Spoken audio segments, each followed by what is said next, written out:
నమస్తే, welcome to bell TV voice of voiceless.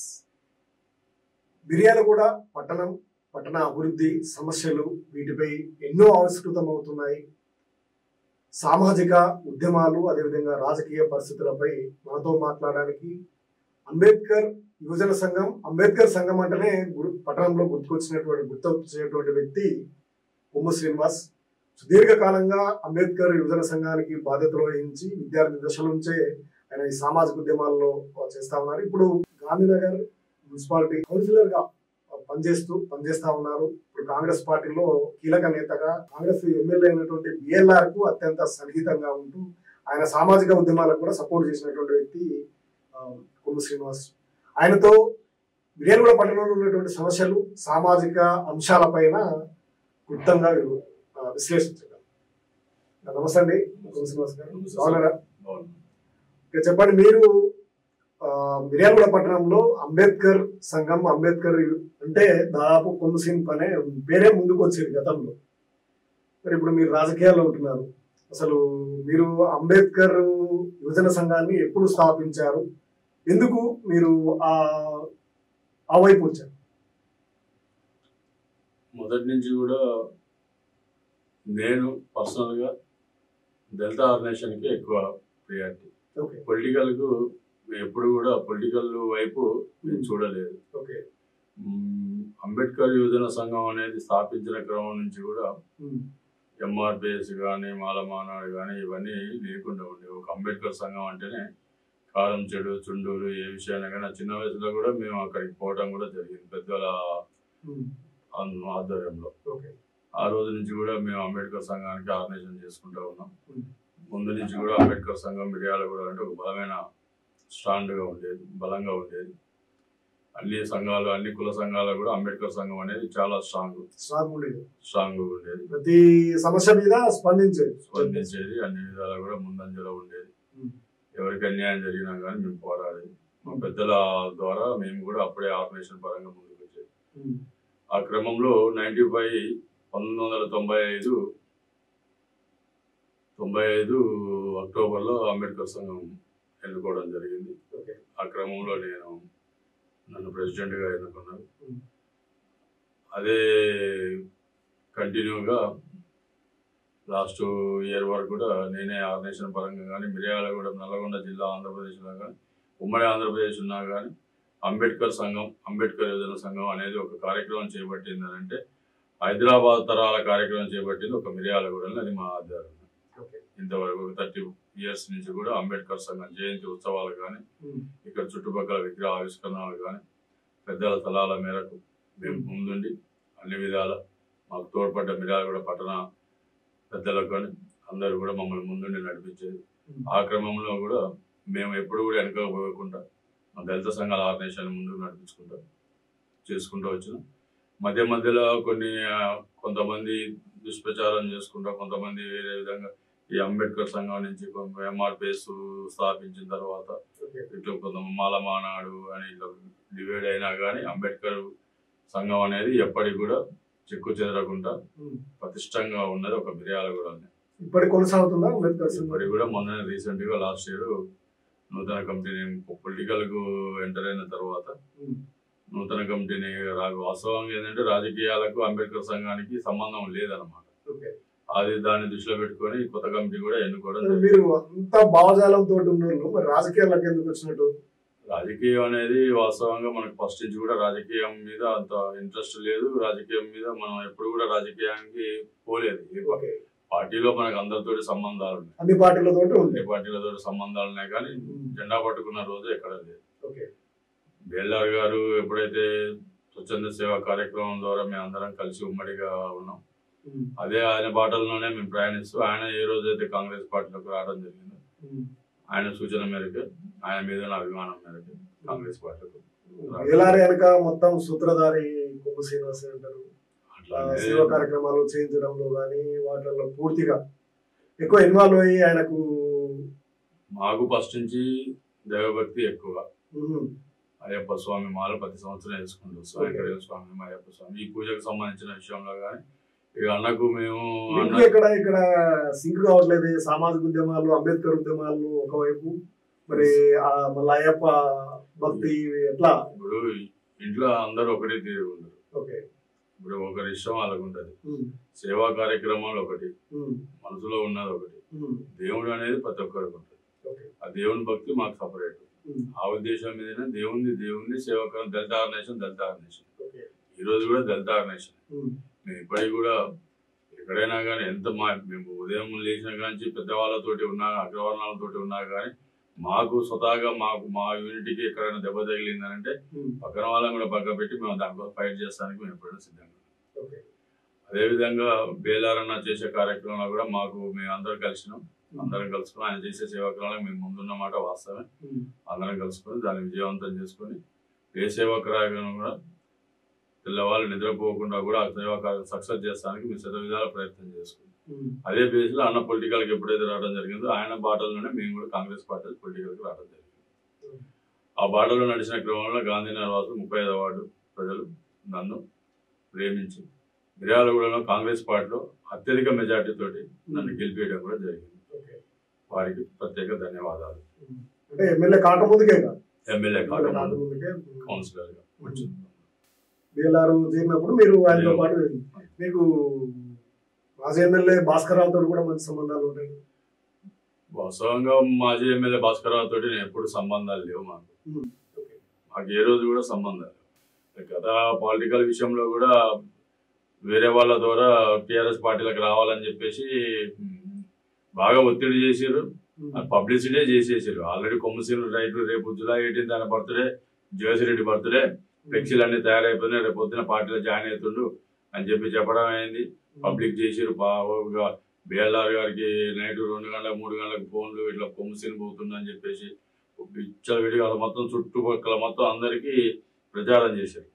ఇక అదొకటి వాళ్ళకి ఫస్ట్ నుంచి ఉన్నది, అది అందరికి తెలిసిన విషయం. మనం ఇంతవరకు కూడా వాళ్ళతో మాట్లాడేదంటే నేను ఎవరితోనైనా శత్రుత్వం అనేది లేదు. మాట్లాడేటప్పుడు నాకు నచ్చినప్పుడు నేను ఎవరైనా లెక్క చేయను, నాకు అవసరం లేని విషయం. మాట్లాడేది మాత్రం వాస్తవం. ఎప్పుడైనా పని కోసం ఎప్పుడు మాట్లాడింది లేదు. అంతేగాని భాస్కరరావు గారికి మాకు ఎలాంటి బీఎల్ఆర్ సొంత అన్నదమ్ములు లెక్కనే ఉంటాం. పొలిటికల్ మాకు సంబంధం లేదు. అన్న ఎమ్మెల్యే అయినా ఎమ్మెల్యే కాకుండా ఒక కుటుంబం, ఒక అన్న తమ్ముడు లెక్కనే ఉంటాం. ఆయన కూడా నాకు ఇచ్చే మర్యాద ఆయన నాకు ఇస్తాడు, నేను ఇచ్చే మర్యాద నేను ఇస్తాను. అంతేగాని పొలిటికల్కు దానికి ఇప్పుడు ఆయన వస్తుండు, ఈయన వస్తుండు, నీదేంది నాదేంది అని చెప్పి చాలా మంది అంటుంటారు చుట్టుపక్కల. నాకు ఎవరు వస్తున్నారు, ఎవరు రాజకీయ సముద్రం. కాంగ్రెస్ పార్టీ అంటే సముద్రం. ఇవాళ ఉన్నోడు యాన్న ఉన్నోడు కూడా ముందుకు వస్తాడు, కానీ ఇక ముందుకు ఉరకాలనేది ఆలోచన లేదు. ఆయన ఉన్నాడు, ఆయన ఉన్నంత కాలం మనం ఉంటాం. అంతేగాని ఇప్పుడు పార్టీలో మనకు ఈ ప్రియారిటీ ఉంది, ఆ ప్రియారిటీ లేదు అనేది లేదు. ఆయన ఉన్నంత కాలం మనం. ఓకే, మీరు రాజకీయాల కంటే కూడా సామాజిక ఉద్యమాలకు, సామాజిక అంశాలపైనే ఎక్కువ స్పందించేటువంటి పొంగుసేది. ఇప్పుడు మిర్యాలగూడలో ఉన్నటువంటి అనేక సమస్యలు ఉన్నాయి, పట్టణంలో ఎదుర్కొంటున్నటువంటి సమస్యలు ప్రజలు ఎదుర్కొంటున్నారు. మరి వాటి మీద మీరు మాట్లాడడం లేదు. ఇప్పుడున్నటువంటి సమస్యలు ఏమున్నాయో చెప్తారా? ప్రధానంగా సమస్యలు అంటే చాలా ఉన్నాయి. ఓకే, ఏ రాజకీయ నాయకుడు వచ్చినా సమస్యల గురించి మాట్లాడుతూనే ఉన్నారు. అవి వస్తూనే ఉన్నాయి, పోతూనే ఉన్నాయి, పేపర్కే పరిమితం అవుతున్నాయి. కానీ నెక్స్ట్ ఆచరణ కావట్లేదు. ఇప్పుడు హైడ్రా ఉంది, హైదరాబాద్ లో హైడ్రా నడుస్తుంది. అదే హైడ్రా మిర్యాలగూడలో పెడితే, మిర్యాలగూడ అమలు పరిస్తే మన పెద్ద చెరువు కింద ఉన్న చుట్టుపక్కల భూములు మొత్తం ఆక్యుపై చేసిన భూములే. దాదాపు 200-300 ఎకరాల భూమిని కబ్జా చేసి దాన్ని బినామీలు చేసి అద్భుతమైన కథనాలు కూడా ఇచ్చింది. చూసినప్పుడు చూసినాం. చాలా మంది కూడా, ఎంతో మంది కూడా పేపర్ కి వాయిస్ చేయడానికే పనికి వచ్చినాయి, కానీ దాన్ని ఆచరణ పెట్టింది అయితే ఇంతవరకు లేదు. ఇప్పుడు హైదరాబాద్ లో ఏ విధంగా చేస్తారో ఒకసారి మిర్యాలగూడలో కూడా చేస్తే హైడ్రా ఇక్కడ కూడా పెట్టాలి. పెడితే మన పెద్ద చెరువుని ఎంత పెద్దగా డెవలప్ చేసుకోవచ్చో అంత పెద్దగా డెవలప్. దాన్ని శుద్ధి చేసుకున్నప్పుడు ఈ చుట్టుపక్కల వాళ్ళకు కొంతమంది ఎంఆర్ఓలు, వారి మధ్యలో ఉన్న నాయకులు బినామీలో పెట్టి వాళ్ళ పట్టాలు ఇప్పించేసి డైరెక్ట్ ఇప్పుడు పట్టాలు చేసుకొని పొలాలు చేసుకొని మట్టి పూసి చెరువును పూడ్చుకొని మట్టి పూసి పొలాలు చేసుకునే పరిస్థితి. ఇల్లు కూడా పెద్ద పెద్ద మిద్దెల దాబాలు కూడా ఇస్తున్నాయి. జనాలందరికీ తెలుసు, అడిగేటోళ్ళు లేరు, చెప్పేటోళ్ళు లేరు. ఎవరైనా గట్టిగా మాట్లాడితే వాని మీద, ఇంతకుముందు టీఆర్ఎస్ ప్రభుత్వంలో ఎవరైనా గట్టిగా మాట్లాడితే వాని మీద ఇంటనే డబ్బులు ఇచ్చి ఇంటనేమో విన్నారు, వేయకుండా ఆమె కేసులు పెట్టుడు. ఇప్పుడు మరి మీ ప్రభుత్వమే కదా, ఎమ్మెల్యే ఉన్నాడు కదా, ఇప్పుడు దాని మీద దృష్టి సారించాలి కదా, సారిస్తే ఈజీ అవుతుంది. ఒక సంవత్సరం అయింది, వచ్చి ప్రభుత్వం వచ్చి కూడా ఒక సంవత్సరం అయింది. 10 సంవత్సరాలు నాటకపోయారు, పండకపోయారు. ఇప్పుడు గుంజేటట్లేదు, ఎత్తుకునేటట్లేదు, విసిరేసేటట్లేదు, ఎత్తుకునేటట్లేదు. ఉన్న అధికారులు, నాయకుడు ఎంత మొరబెట్టుకున్నా అధికారుల చేతుల్లోనే ఉంటుంది. అధికారులు ప్రభుత్వాలకు బాగా బానిసలు అయిపోయారు ఒకనొక టైంలో. ఇక వాళ్ళు చెప్పిందే వేదం కిందికి అయిపోయింది. ఇప్పుడు అదంతా మార్చుకొని ఎంత చేసుకునే వరకు ఇంకా 1 year దాటిపోయింది. ఇంకా మనకి ఇంకా సెట్ కాని పరిస్థితి ఉంది. అయినా కానీ ఇప్పుడున్న ప్రజెంట్ ఎమ్మెల్యే గారు ఏదో ఒక రూపంలో శత విధాల ప్రయత్నం చేసుకుంటారు. ఇప్పుడు డ్రైనేజ్ ఉంది, రోడ్డు వెడల్పు కార్యక్రమం ఉంది.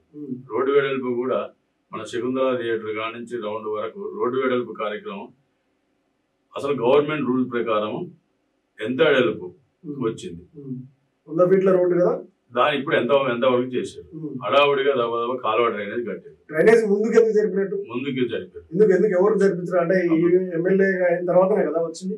ఎమ్మెల్యే కాకముందే మీరు ఒకసారి చూడండి, ఎమ్మెల్యే కాకముందే ఇప్పుడు నౌ ప్రజెంట్ ఈ ఎమ్మెల్యే గారు ఆ డ్రైనేజీ మీద కూడా బండ్లు లేకుండా తొలగించే కార్యక్రమం చేస్తుంది.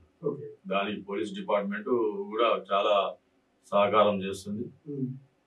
ఏదో ఒక రకంగా జనాలు తప్పుదో పట్టిస్తున్నా, జనాలు వేరే విధంగా అనుకుంటున్నా గానీ ఎమ్మెల్యే గారు ఏమి వెనుకకు పోవట్లేదు, కాంప్రమైజ్ కావట్లేదు. పట్టణాభివృద్ధి కావాలనేది ఆయన మెయిన్ దృష్టి. వాడు నేనైనా ఇంకోడైనా తప్పు చేస్తున్నట్టు క్షమించిన డైరెక్ట్ మా మీటింగ్లలో కూడా నేను నువ్వు అనేది లేదు, ఆయన ఉన్నాడు ఈయన ఉన్నాడు అనుకుంటే కుదరదని డైరెక్ట్ మా ఎమ్మెల్యే గారే చెప్తున్నారు. అలా ఎలాంటి సందేశం లేదు.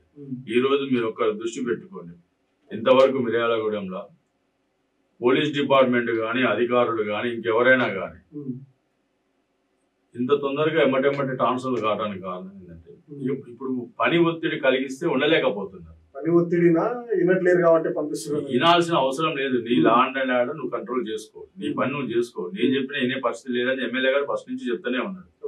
అన్యాయం జరగవద్దు, నీ పని ఏందో నువ్వు చేసుకోవాలి. ఏదో నేను వచ్చిన ఆయన వచ్చిన ఈయన వచ్చినది కాదు. ఆయన ఒత్తిడి తట్టుకోలేక కొంతమంది సొంతంగా వెళ్ళిపోయే పరిస్థితి కూడా ఏర్పడ్డది. అంటే ఇంతకుముందు ఏంటంటే ఒకసారి వచ్చినంటే 5 సంవత్సరాలు అయినా కానీ ఆయన స్టాండ్ అయ్యి మొత్తం ఈ నుంచి మిర్యాలగూడెం వచ్చిందంటే ఆయనకు కళ్ళ పండగ. అధికారులకు ఏ అధికారైనా కానీ మనం ఒకళ్ళని దృష్టి పెట్టుకొని కాదు, అయితే పండగ ఉండేది. ఇప్పుడు అట్లా లేదు. పని ఒత్తిడి, పని చేయాలి, పని కోసమే నువ్వు ఇలా. అట్లా లేనప్పుడు మీకు ఇష్టం లేకుండా వెళ్ళిపోవని చెప్పి డైరెక్ట్ ఎమ్మెల్యే గారే చెప్తున్నారు.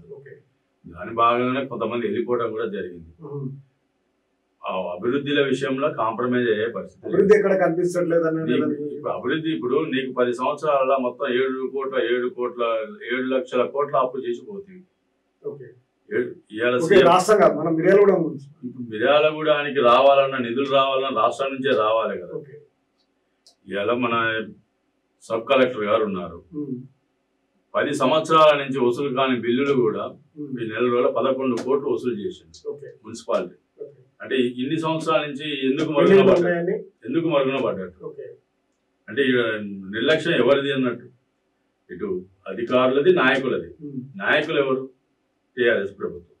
టీఆర్ఎస్ ప్రభుత్వంలో మీరు అదే కట్టుదిట్టమైన ఇట్లాంటివి చేస్తే ఈ నిధులు అనేది మున్సిపాలిటీ ఆగపోయేది కదా.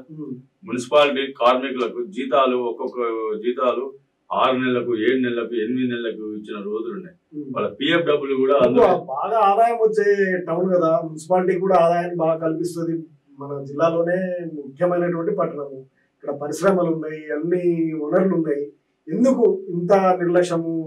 పనిచేసేటువంటి వాళ్ళకు కూడా జీతాలు ఇవ్వలేని పరిస్థితి మున్సిపాలిటీ ఉందా? ఆర్థిక పరంగా అంత ఇబ్బంది ఎందుకు ఉంది? ఇప్పుడు నీకు రావాల్సిన ఇన్కమ్ ఆఫీస్ కి రానప్పుడు ఇక నువ్వు ఏ విధంగా ఇస్తావు? వచ్చిన కొద్ది గొప్ప ఇన్కమ్ ఉంటే నీ కింద ఉన్న బినాముల కాంట్రాక్టులకు బిల్లులు చేయాలి.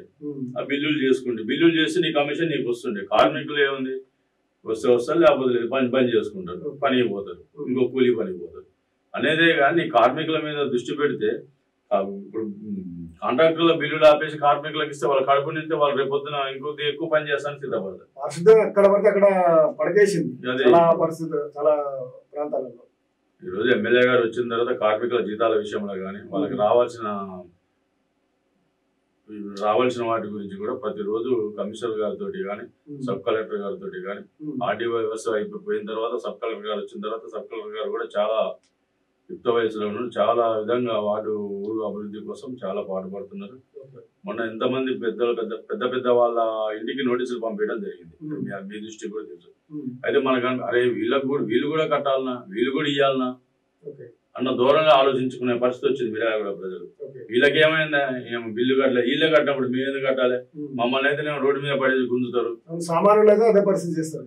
కరెంటు బిల్లు 200 కట్టకుంటే ఆయన ఇంటికి వచ్చి కట్ చేసిపోతారు. ఇప్పుడు మిల్లులో లక్షలు కరెంటు బిల్లు కట్టని పరిస్థితులు ఉన్నాయి, వాళ్ళు కరెంటు కట్ చేస్తారా?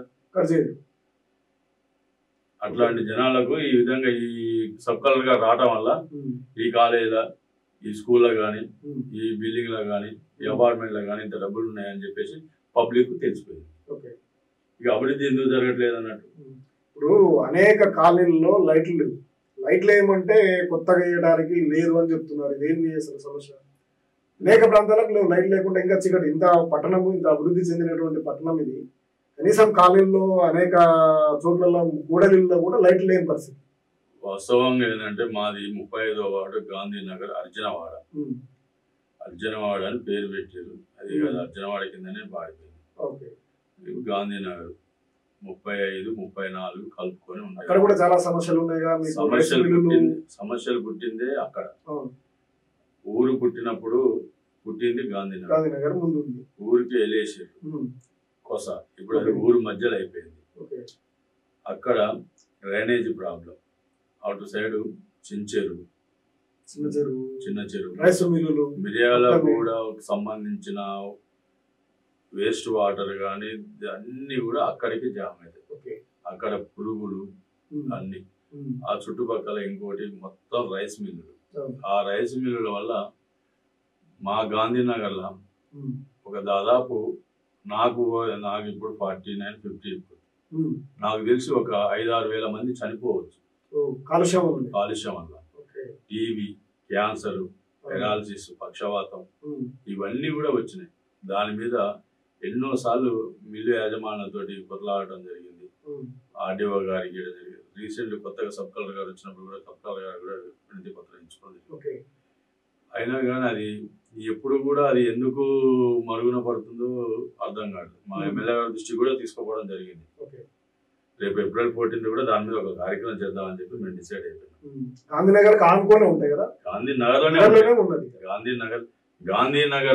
గాంధీనగర్ అనే వార్డుకు వెళ్ళాలి అని అంటే మిల్లులు దాటకుండా నువ్వు ఏ రూట్ నుంచి కూడా వెళ్ళడానికి, మిల్లులు దాటిన తర్వాతనే గాంధీనగర్కి ఎంటర్ కావాలి. ఇంకొక భాగం ఇప్పుడు లైట్లు అన్నావు కదా, లైట్లు లేవు, డ్రైనేజీ లేదు, లైట్లు వేసే పరిస్థితి లేదు, మున్సిపాలిటీలో డబ్బులు లేవు. లైట్ల కోసం దాదాపు 8 నెలలు ఆగింది. ఇంకా లైట్లోని పాతోనికి డబ్బులు కట్టాలి, కొత్తోనికి రావాలి. పాతోని డబ్బులు కట్టింది లేదు, కొత్త కట్టించింది. లైట్లు లేక ఇప్పుడు 10 లైట్లు అవసరం ఉందనంటే ఒక 2 లైట్లు పంపిస్తాం, మిగతా టైంలో మళ్ళీ వస్తాయని. ఈ జనాలకు తెలియదు కదా. ఈ జనాలు ఏమన్నా పదాల లైట్ పోతే ఇంతవరకు ఏం కౌన్సిలర్ అయినా అనే ఇప్పుడు ఏ విధంగా చేసినా కానీ లైట్ అనేది అవసరం కదా. ఇక వాడు డ్రైనేజ్ ప్రాబ్లం ఉన్నది. మా 35 వార్డులో నౌ ప్రజెంట్ డ్రైనేజీ కానీ రోడ్లు కానీ ఇవి చేసుకోవాలంటే మినిమం 8 నుంచి 10 కిలోమీటర్ల వర్క్ ఉంది నౌ ప్రజెంట్. అది అందరికీ తెలుసు, అప్పుడున్న ఎమ్మెల్యే గారికి తెలుసు, నాయకులకు తెలుసు, అధికారులకు కూడా తెలుసు. కానీ ఇదే ఎమ్మెల్యే గారు కాంగ్రెస్ వాళ్ళని పక్కా పెట్టి టీఆర్ఎస్ వాళ్ళకు వర్క్ లేకున్నా కానీ వర్క్ మొత్తం కంప్లీట్ చేసింది. మా కాంగ్రెస్ వాళ్ళ మా ఒక స్లమ్ ఏరియా ఆ ఏరియాలో కూడా ఇంతవరకు వర్క్ పెట్టలేదు. ఈ 5 సంవత్సరాలలో జనాలలోకి వెళ్ళే పరిస్థితి కూడా లేకుండా చేసినమాట భాస్కర్. ఆ విధంగా ఒక వర్క్ లేదు, ఒక కాలువ లేదు. ఆ కాలువలు ఎప్పుడో ఒక 40 సంవత్సరాల కింద కట్టిన వియాకారం కాలువలు. ఆ ఇంటి ముందర చెట్లు పెరిగి ఆ ఏర్లు వచ్చి ఆ చెట్టు రోడ్లు ప్రభుత్వం వచ్చింది కదా, మీ ఎమ్మెల్యే ఉన్నాడు కాబట్టి ఇప్పుడు చేయించుకోవచ్చు. ఇప్పుడు ఉన్న పరిస్థితుల బడ్జెట్ లేదు. ఆ బడ్జెట్ కోసం కూడా మా ఎమ్మెల్యే గారు ప్రయత్నం చేస్తుండు. రేపు నెక్స్ట్ మంత్ కానీ ఆ నెక్స్ట్ మంత్ కానీ వార్డులో కొంత వర్క్ మొదలు పెట్టే ఆలోచన కూడా ఉన్నది. దానికి అది ఆగేదైతే కాదు, ఖచ్చితంగా ఏదో ఒక రకంగా అయితే చేయడానికి అయితే సిద్ధంగా ఉన్నారు. మాట కూడా ఇచ్చిండు. 48 వార్డులో మాకు టీఆర్ఎస్ వార్డా కాంగ్రెస్ వార్డా అనేది లేకుండా అన్ని వార్డులో కూడా సమానంగా చేసుకుందాం. ఉన్న వార్డులలో తక్కువైతే లేని వార్డులలో ఎక్కువ పెట్టుకుందాం అని చెప్పడం జరిగింది. అది నెక్స్ట్ మంత్ గానే మా మార్చి మే జూన్ లో వర్క్ అనేది కంప్లీట్ అయిపోతుంది. మీరు చెప్పారు రైస్ మిల్లు, మిర్యాలగూడ పట్టణం అంటేనే రైస్ మిల్లు అభివృద్ధి, అదే సమస్య కూడా అదే మారింది. బొమ్మ బొరుసు 2 రైస్ మిల్లులే ప్రధానంగా. ఇప్పుడు భారతదేశంలోనే ఎక్కడ లేవు మన మిర్యాలగూడెంలో ఉన్నటువంటి మిల్లులు. అటువంటి పరిస్థితుల్లో తీవ్రమైనటువంటి వ్యాధుల బారిన పడుతున్నారు. మీ గాంధీనగర్లోనే అది కనిపిస్తా ఉంది. పట్టణం అంతా కూడా ఇప్పుడు గతంలోనేమో పట్టణానికి చివరిలో ఉండేది, ఇప్పుడు పట్టణం నడిబొడ్లోనే రైస్ మిల్లు ఉన్నాయి. మరి వాటి పరిష్కారానికి ప్రభుత్వం ఏం చేస్తే బాగుంటుంది? మీరు ఒక సామాజిక స్పృహతో పనిచేసిన వాళ్ళు, ప్రజల యొక్క ఆరోగ్యాలు కాపాడాల్సినటువంటి అవసరం ఉంది. వాళ్ళు ఎటువంటి జాగ్రత్తలు కూడా తీసుకోవడం లేదు. ఆమ్ల వర్షాలు కురుస్తూ ఉన్నాయి. సాయంత్రం కాగానే నల్లటి చిన్న చిన్న రేణువులు ఇళ్ల మీద పడి తీవ్రమైనటువంటి అనారోగ్య సమస్యలకు ప్రధాన కారణం. అదేవిధంగా ఎక్కడా లేని శ్వాసకోశ వ్యాధులు కూడా ఇక్కడనే వస్తుంది. ప్రధానంగా రైస్ మిల్లే. వాటికి పరిష్కారం మా 35వ వార్డులో భూమికి నేలకు ఒక 30 ఫీట్ల పైన హైట్ లో బూడిద పోసి ఉంటది. బూడిద గడ్డలు, భూమి నుంచి గడ్డలు పెరిగి ఉన్నాయి అనమాట. చించూరు గాడికి వెళ్తే ఆ గడ్డలు అంత ఎత్తు ఉంటాయి అనమాట. ఈ కొన్ని ఏరియాలల్లో, కొద్ది అఫీషియల్ ఏరియాలలో ఉన్న రైస్ మిల్లులు వాళ్ళే స్వతహాగా తీసేసుకొని అక్కడ యాదగిరిపల్లి అటు సైడ్ కట్టుకోవడం జరిగింది. కానీ మా గాంధీనగర్లో మాత్రం ఆ రైస్ మిల్లులు వాళ్ళే ఆటోమేటిక్ ఒక ప్రాజెక్ట్ ఉంటే దాన్ని ఇంకొక ప్రాజెక్టు తయారు ఎక్స్టెన్షన్ చేస్తున్నారు. కానీ అక్కడి నుంచి వెళ్ళిపోవడానికి మాత్రం సిద్ధంగా లేదు. ఉదయం నువ్వు ఒక బకెట్ బయట పెట్టినావు అనుకో, లేకపోతే ఒక కార్ పార్కింగ్ పెట్టినావు, ఒక వెహికల్ 2 వీలర్ పెట్టినావు, లేదా ఒక బకెట్ వాటర్ బయట పెట్టినావు, తలుపు తీసి పెట్టినావు, అన్నం గిన్నెలు అందరికి. మా ఇంకోటి ఏంటంటే మా ఏరియా అన్ని స్లమ్ ఏరియా. ఒక్కొక్క ఇంట్లో 4-5 కుటుంబం, ఆర్థిక స్తోమత లేదు. అందరు పనికి పోవటం రావటం, నైట్ కానీ ఇంత నొప్పులకు జ్వరం కింద మంద అతను పండుకుంటారు. ఒక్కొక్కరికి 4-5 కుటుంబం, 4-5 పిల్లలు ఉంటారు. వాళ్ళ భార్యలు, వాళ్ళ పిల్లలు అందరూ కూడా 50 గజాలు 100 గజాలు ఇంటిలో చిన్న చిన్న వాటిని అల్లనే ఉండాలి, అల్లనే కాపురం చేసుకోవాలి. ఈ లోపల ఆ దుమ్ము బూడిద ఇదంతా ఇళ్ళల్లో గిన్నెలల్లో చిన్న పిల్లలు తల్లిదండ్రులు పనికిపోతారు, పిల్లలకు అన్నం కూడా ఉంటుంది. ఆ బూడిద గిన్నెలలో మూత పెట్టచ్చు, మూత పెట్టి రాకుండా ఆ బూడిద మొత్తం అన్నం పెట్టి ఆ పిల్లలకి ఏం తెలుసు కలుపుకొని తినడం. అంతే ఇక శ్వాసకోశ వ్యాధులు. ఆ ఇంటి పక్కన మిల్లు వాళ్ళు రోజు పోయినప్పుడల్లా ఏదో ఒకటి ముచ్చట చెప్తారు వాళ్ళు. ఇక అందులో మా దాంట్లో కూడా కొంతమంది ఎవరో కలుపుకోవడం, అదో పావులో పరకాలంటే బ్యాలంటే అది వాళ్ళు బాగా క్యాచ్ చేసుకోవడం జరిగింది. మిల్లు యజమాని క్యాచ్ చేసుకొని ఈ వెంకటరమణ మిల్లు ఉంది మెయిన్ మిర్యాలగూడలో. మాకు బాగా తలకాలం మిల్లు అంటే వెంకటరమణ మిల్లు, పెద్ద వెంకటరమణ మిల్లు. దానివల్ల చుట్టుపక్కల ఉన్న వాళ్ళు మొత్తం చాలా ఇబ్బంది. శ్రీదేవి మిల్లు, కొండూరు మిల్లు, సత్యనారాయణ పార్వాళ్ళు, మనం ఇంకోటి మొత్తం నీకు ఎటు పోయిన మిల్లు లేని నువ్వు గాంధీనగర్లో అడుగుపెట్టలేని పరిస్థితి. చుట్టూ కూడా ఉంటారు. చుట్టూ ఆ మిల్లులు తీసేసి వాళ్ళు బయటికి వెళ్ళిపోయి ఎక్కడ కట్టుకుంటే ఆ మిల్లు ప్లేస్ లకు మేమే తలాయింత వేసుకొని ఏదో ఒకటి చేసేనా మేము పైసలు ఇస్తామన్న కాన్సెప్ట్ కూడా 2-3 సార్లు అడగడం జరిగింది. అయినా కానీ మేమే తీసుకొని మాకేదో మాకున్న వాళ్ళకు సద్వినియోగం చేసుకుంటున్నా కానీ వాళ్ళ రెస్పాన్స్ లేదు. లాస్ట్ కు బెదిరింపు ధోరణి, అధికారులతోటి నాయకులతోటి బెదిరింపు ధోరణి, ఎవరైనా పైసలకు వాళ్ళు పైసలు ఇచ్చుడు, ఈ విధంగా చేసి భయభ్రాంతులకు గురి చేసి చావు మధ్యలో చావు భయంతో అక్కడ బతకాల్సి వస్తున్న పరిస్థితి. ఉద్యోగస్తులు కొద్ది గొప్ప అవగాహన ఉన్న వాళ్ళు ఇక అక్కడ ఉండకుండా బయటికి ఇక అక్కడ గత్యంతరం లేక మాలాంటి వాళ్ళు మేము ఆనే ఉండాల్సి వస్తుంది. ఆర్థిక స్తోమత లేని వాళ్ళంతా అక్కడ ఇప్పుడు పెరిగినటువంటి రేట్ల పరిస్థితి కూడా బయటకు వచ్చే పరిస్థితి. అది మా రైస్ మిల్ల వల్ల ఇబ్బంది పడుతున్నటువంటి పరిస్థితి. అదేవిధంగా మీకు సామాజిక ఉద్యమాలతో ఉన్నటువంటి పరిస్థితులు, ఇప్పుడున్నటువంటి సామాజిక ఉద్యమాలు ఏ విధంగా నడుస్తున్నాయి, ఇంకా ఎలా ఉంటే బాగుంటుంది? ఒక ఉద్యమంలో పనిచేసి ఒక ఉద్యమం గురించి మాట్లాడడం తప్పు. కానీ ఇప్పుడున్న పరిస్థితులలో ఉద్యమం కోసం పనిచేసే వాళ్ళు 10 మంది ఉంటే పైసల కోసం పనిచేసే వాళ్ళు 90 మంది ఉన్నారు. ఒకప్పుడు ఉద్యమం అంటే మీదేసుకునేది, తిన్నా తినకున్నా పెట్టినా పెట్టకున్నా యాడనో అక్కడ నీలాంటాడు నాలంటాడు ఏముంటే నువ్వు తింటుండే అడుక్కొని తినడం. అది ఈ రోజు ఏదైనా కార్యక్రమం అంటే పైసలు పైసలు పైసలు ఆర్థిక అంశంతో పైసలు లేని బయటికి వెళ్ళే పరిస్థితి ఏర్పడింది.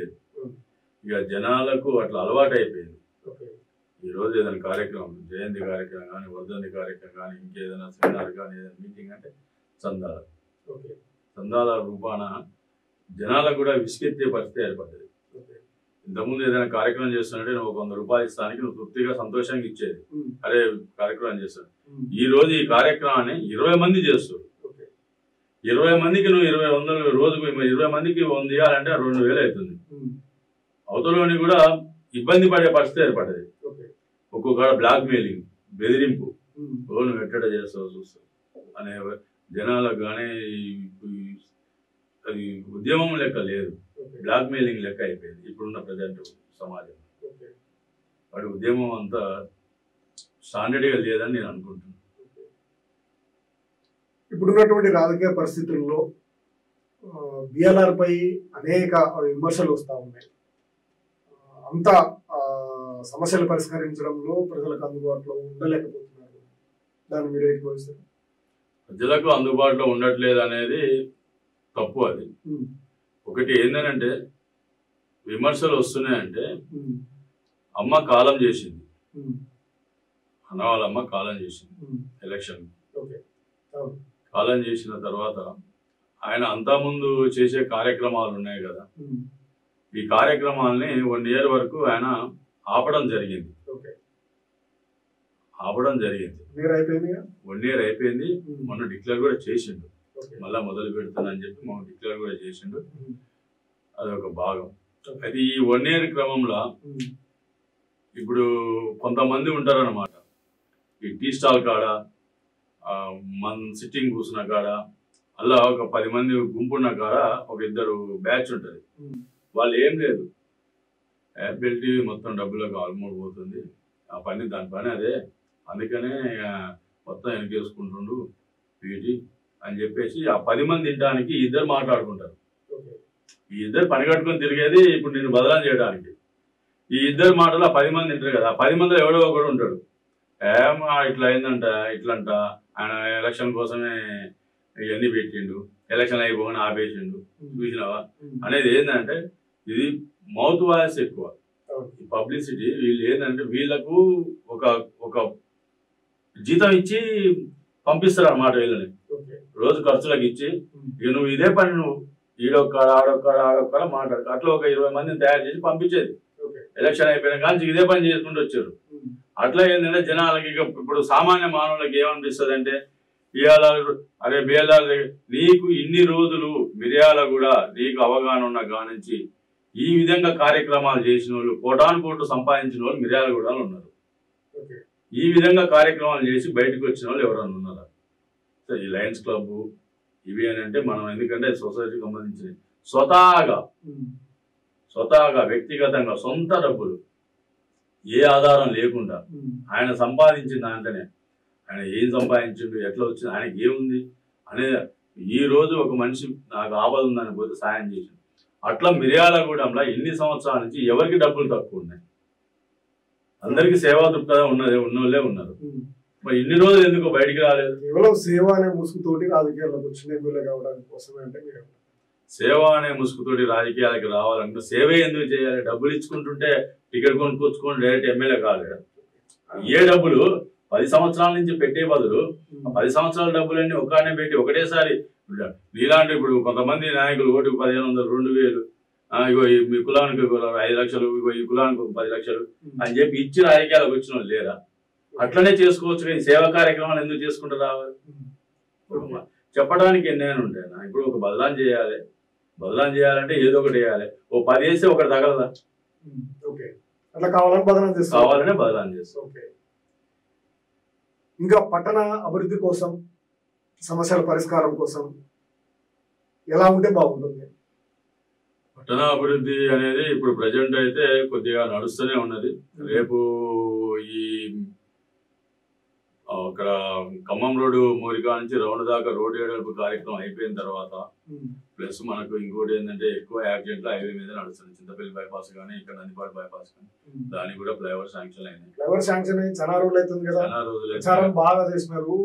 అయినా ఇప్పటివరకు కట్టట్లేరు అనేది మన సిపిఎం వాళ్ళు కూడా ధర్నాలు చేసినారు. ఇప్పుడు సిపిఎం వాళ్ళు ధర్నాలు చేస్తూనే ఉంటారు, చేయాలి కదా, ప్రజల పక్షాన చేసేదే ధర్నాలు. జనాభా పెరిగింది, జనాభా పెరిగింది. ఇక్కడ ఫ్లైఓవర్ ఏంది ఎప్పటివరకు అవుతాయి అవి? ఫ్లైఓవర్ ఇప్పుడు శాంక్షన్ అయిందని చెప్పారు కదా గతంలో, అయింది. అది కూడా దాదాపు మొన్న సాయిల్ కూడా టెస్టింగ్ పోయింది, అది కూడా దాదాపు వచ్చినట్టుంది. దాదాపు నెక్స్ట్ మంత్ కానీ వచ్చే మంత్ కానీ అది కూడా స్టార్ట్ అవుతుంది. దానికి సంబంధించిన కాంట్రాక్టర్లు బయట ఇక్కడ వర్క్ నడుస్తుంది.